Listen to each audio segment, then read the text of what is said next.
era led by AI and automation. So, if you found yourself starting your journey right now in today's generation, could you guide us to a perfect roadmap that you would follow to incorporate AI not just in your life but perhaps make it your profession? So basically, I look at AI as a wonderful tool to assist. What I would like to perhaps have a course correction is that when you become dependent on AI in terms of your decision making, you are bound to go wrong.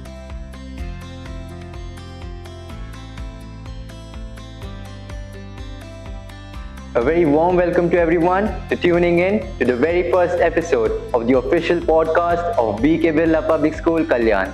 I'm your host Leroy Fernando, and today we're joined here with someone really special.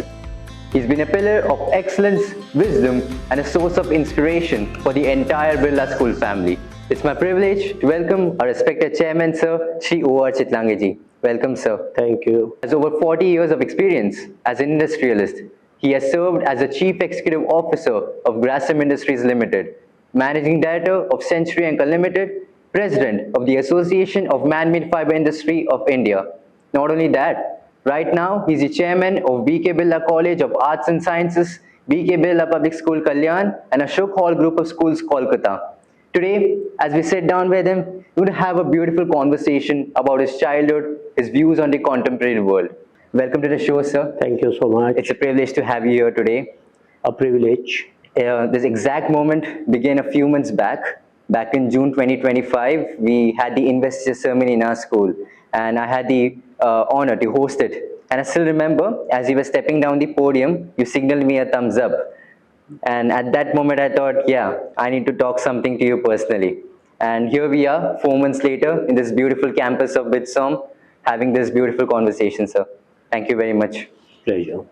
So, speaking of manifestation, when you were a kid or when you were a teenager like me, did you ever manifest or imagine the fame, the success, and the resignations that you hold today? Or was it everything out of the blue? Not at all. I think to me, as a child, it was a dream that I would reach this level. So as a child, I never imagined that I'll be so successful or I'll be able to acquire these positions. Frankly, the answer is no. So, there was no manifestation when you were a kid? I won't say there was no, but because as you grow, your question was basically in as a child. Yeah. I think as I started growing and then maybe post my 10th examination, there was a sea change both in terms of my priorities, in terms of my attitude. When I started preparing myself for BCom and then to chartered accountancy, I think a realization dawned on me that there's something in me which I can channelize in a better way. Be it maybe my dedication, my commitment, my desire to make sure that me and my family become more comfortable. So at that point of time, it settled. But as a child, I never imagined that I would be able to achieve so many things in life. So, you just mentioned about chartered accountancy. Quite curious. Back then and even now, chartered accountancy is still considered one of the most challenging career to get into. Why just chartered accountancy and not something much simpler? So basically, I chose chartered accountancy because it was not costing me anything to invest from my pocket. I mean, there was a question of affordability, and at the same time, coming from a business background, commerce was something easy for me. So from that perspective, I think there was no other option but to become a chartered accountant. And at that point of time, chartered accountant, even today, as you rightly said, they are very much in demand. So yeah. I think the purity of the course in terms of its disclosure, transparency, practices, backed by no investment financially, together has lured me into becoming a chartered accountant. So, I'm in school right now. So, how is your school life like? I would say you people are very lucky because my school started under the tree because I belong to a very small village. Okay. By the time I cleared my maybe first, second, there were no grades. And then we moved to a small building. From that building, then we moved otherwards. So the sort of exposure that you people get wasn't the same. But there was one positive aspect was the physical education. Coming from a very rural background and school those days, there were plenty of games physically which kept us involving. Yeah. Indirectly, it benefited in creating a team bonding, team building, nurturing your leadership skills, leading at times. So the two era can't be compared. Yeah. So that era was something much different, and right now it's much towards AI automation and everything. We'll come back to that later. And so, To an extent, yes, yeah. because today it is all dominated by technology. At that point of time, it was dominated by, maybe more so, by human touch. So in your school days, were you a topper or just an average student? I was a miserable student because my score at 10th was very, very low, but that came as an awakening call. Okay. By the time I enrolled myself for BCom, I started doing well. And I give a lot of credit to my friends because in life, one thing I realized, that if your college days you are surrounded by very good friends, both in terms of their academic brilliance, the way they have been brought up, it can make a sea change to your future. Yeah. So the four of them who really helped me out, both in terms of language, competency, guidance, I think I started doing well from first year BCom. By the time I reached my final year BCom, I stood in the merit list of the university, which itself to me was a dream. Wow, that's amazing, sir. So, there's this common misconception amongst people that's always the toppers and the students who score good marks become successful in their lives. Would you like to give out a message to our audience that keeping in mind your life being a true testament to the fact that that's not always true? It's about the right companionship and it's the right set of skills that a person requires to become successful.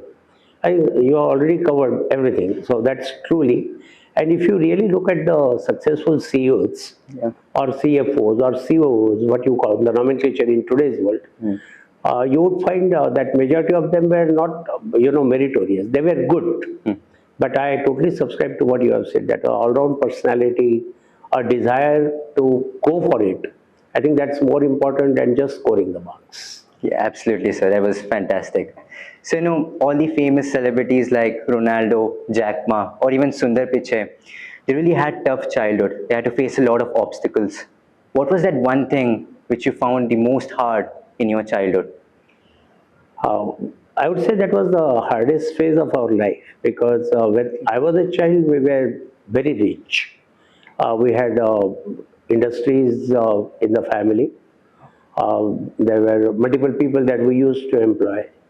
And one fine day, I came to know that that entire wealth is lost because of, whatever at that point of time, there was speculation in cotton, speculation in oil. And it took some time for us to then compromise multiple privileges that we had and then transit from, the employment giver to employment seeker, do some part-time jobs while I was doing my chartered accountancy or BCom. So I think the hardest thing is that when, you have all the privileges in life and one fine day you come to realize that you don't have even the amount to pay for your fee, it becomes extremely difficult to adjust to yourself. It is indeed, but if you have the right set of skills, you can build an empire much bigger than the previous one, right? I do agree. And you did, and we are all proud of that, sir. Thank you so much. So, as you were speaking of your journey, of your early childhood, I quickly recollected about Bill Gates. Bill Gates once said that when he was in his 20s, he was a maniac. He used to work 24/7 because he didn't really had any commitments back then. What are the biggest differences between the 25-year-old version of you and the person who you are today? Huge differences. I don't think the sort of calmness that I bring today at 25 years I was. No patience. I was always, even today I am a man in a hurry, but with a proper, reasoning. At that point of time, I think I was always, wanted to do everything which was possible. So biggest difference is, I think, the patience and the calmness. Speaking about some influential figures of India as well as our Birla School family, could you name any three people, living or dead, with whom you'd like to have dinner with and have a beautiful conversation, and why? So all three living, I would say. My first choice will be Honorable Prime Minister, Sri Narendra Modi. I think after a long, long time, I find somebody with absolute clarity where the nation should go. Be it preparation on defense, be it the preparation on economy, be it the currency management, be it the border management. I think I really find that one person having so much clarity across for a nation which is divided by languages and regions is something really admirable. My second choice will be Honorable Chief Minister of Uttar Pradesh, Mr. Yogi because I find the UP before 10, 15 years and the UP today, it is becoming one of the most prosperous, which I could never imagine. I thought that Uttar Pradesh, Bihar are the states which may not post as good as the results in terms of GDP, and this reverse flow that has started coming in terms of investment, people staying into the state itself, not migrating, the law and order situation, the more or less, the peace across. I think my choice will be to have a dinner with him and check with him, how did he had that sort of a resolve, the foresight and the ideas to implement, because you may have wonderful ideas, but the execution becomes very difficult. Yeah. And my third choice will be our own chairman, Mr. Kumar Mangalam Birla, because I find, despite everything that he has achieved in life, he is so grounded. Indeed. It would be good to sit with him and understand, how this simplicity that his grandfather, his father had, how it transited, because he has taken the group to such a big level. But whenever I come across him and I meet him, I find it's as grounded as any other Birlas of his generations, like his forefathers. So I think these are the three people that I would be very, very honored in case I get a chance to sit across, have a conversation like this, and have a dinner together. Wonderful, sir. Now let's speak something about this world right now, AI and automation. An era led by AI and automation. So, if you found yourself starting your journey right now in today's generation, could you guide us through a perfect roadmap that you would follow to incorporate AI not just in your life, but perhaps make it your profession? So basically, I look at AI as a wonderful tool to assist. What I would like to perhaps have a course correction is that when you become dependent on AI in terms of your decision making, you are bound to go wrong. So while there is there are no escapes but to have AI as an integrated tool in terms of your upcoming journeys, be it in education, be it in industries, be it in hospitality.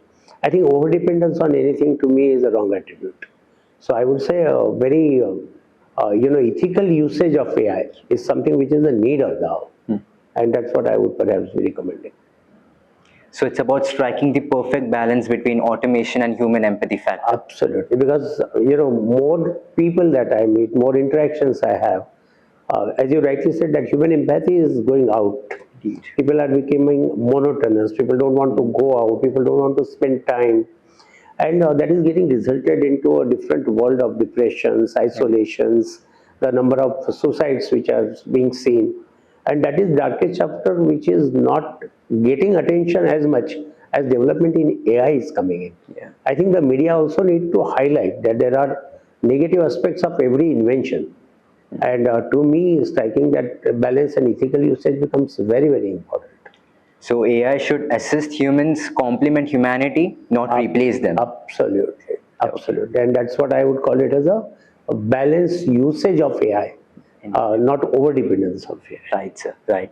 So, coming from such a rich industrial background, do you support integrating AI into your businesses and companies, or you are very much reliant on the conventional ways of leading a business? So if I continue to rely on conventional base, the institution or the companies that I represent will start going down. There is no choice but to integrate. And I think for that matter, I would like to quote what Honorable Prime Minister in one of the episode has narrated. He was talking about the change, and AI is nothing but a change in technology which is coming in. And he gave a very beautiful quote. He was talking about, the constant changes which are coming. There is a change, and you adopt the change, you survive. There is a change, and you also immediately change. You can perhaps, have some sort of a successful journey. But you change before the change. You are always a leader.